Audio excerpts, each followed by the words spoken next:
In this tutorial we cover how to target winter dab of specimen size. We'll first take a look at which stretches of coastline they can be found. We'll then go over the ideal conditions dab prefer. We'll cover some casting tips and other important methods, followed by a guide on tackle, as well as some tips on bait. Let's look at where we can find dab. Dab can be found around the entire UK, but can be found more reliably on the eastern side of the Isles facing the North Sea. They prefer cooler waters and as a result tend to be found more in the northern part of Europe, as high up as the Barents Sea above Norway, leading all the way down to the Bay of Biscay. They can be found throughout the western Baltic Sea and around the coasts of Iceland. So what sorts of conditions do dab prefer? As with many species, the smaller dab can be caught year-round around the UK. The mature-sized dab won't be present from the shore until they return from spawning, which for the deeper venues such as the rock ledges, steep to beaches and breakwaters, tends to be around the month of June. The deeper water means temperature changes are less rapid, so the seasonal window also ends later, around April. For the shallower venues such as your typical beaches, the season for mature dab will not start until autumn. They will stay until March before leaving to spawn again. The peak season will typically occur during January and February. For the deeper style venues we mentioned, any size tide can produce results. You can also fish either the flood or ebb for these venues, but there'll be a tendency for catches to be slightly better on the flood. For the shallower venues, it's actually the smaller tides that can be more effective, as the dab will feed along the intertidal zone without risk of being stranded by any large tidal change. Concentrating their numbers, the larger tides will see them more spread. When these small tides occur, the dab will tend to feed through the whole flood period, with catches being less likely on the ebb. When you have a large tide on these shallow venues, they won't tend to start feeding confidently until the middle hours of the flood. Again, the ebb will see bites drop. Dab will tend to feed better in low light, so night tides will be most suitable. This will especially count if fishing shallow venues where the light breaks through the water depth easier. If day fishing, then try to fish coloured water such as straight after rough seas. Dab generally prefer calmer settled conditions.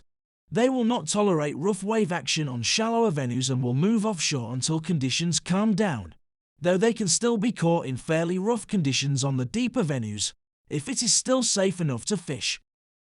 So where should we cast to maximise our chances? Dab can actually be found in very shallow water, just a few feet in depth. They prefer clean ground and will feed on sandy seabeds, muddy seabeds, or areas where both types mix.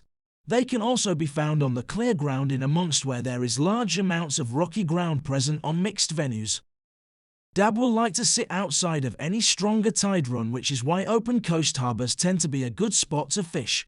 But if you are fishing the deeper rock marks, then look for areas where small sandy bays form that break the deep rocky coastline, as these will be slack spots for current. The same applies when fishing small bay areas in large estuaries. Also, when deep water fishing, look out for the areas of coast that are downtide of the rocky headlands that jut out from the rest of the coastline. On the shallow venues such as your typical beaches, it's a wise move as ever to scope out the ground at low tide. Preferably, scoping out is best done on larger tides when the highest amount of seabed is exposed. As ever, look out for gullies where dab will sit out of the main current. The lack of current also ensures food for the dab will gather along these areas. Depressions will also be hot spots for the same reason. These types of features need only be shallow, sometimes just by a couple of inches compared to the surrounding ground. The same applies to any small areas of sandbank which can also hold dab. These areas need only have a small incline to be an effective feature. Let's now take a look at some ideal dab tackle options. The following setup is ideal for the shallow work from beaches, though can absolutely also be used from the deeper marks. A one-up, one-down rig will present baits good and low on the seabed where the dab will be feeding. Be sure to set your rod tips nice and low if conditions allow, as this will aid in keeping the snoods low to the ground. Standard beach casters will be fine to use. Consider using longer rods when on the shallow venues to aid with any longer casts that may be required. Main line of either mono or braid can be used. It's possible to use low-strength lines, though we suggest using a minimum of 15-pound breaking strain just to help deal with any snags. Use a tapered shock leader to cast leads safely. Being tapered also means they are compatible to use with braid main lines and will not wrap up on the spool. Use a mono rig body of 60 pounds breaking strain. Snoods can be either mono or fluorocarbon of a medium length of around 15 inches or so. They don't need to be heavy, but 18 pounds breaking strain will give them some abrasion resistance against the seabed. Wire pattern hooks can present baits effectively and be easier for the fish to take. Use flatfish style hooks that have long shanks and narrow bends, as these will aid in unhooking the fish. They should be between size 4 to size 2. So which baits will most suit dab? The key for dab baits, as with most types of flatfish, is to keep baits small. This will allow them to properly take baits into their relatively small-sized mouths. Lugworm baits are a top choice, being one of their main prey items. They release good scent into the water, and black lug have been reported by some anglers to be particularly effective. Small strips of fish can also work well. Oily fish like mackerel and bluey will give off a strong scent trail in dark conditions.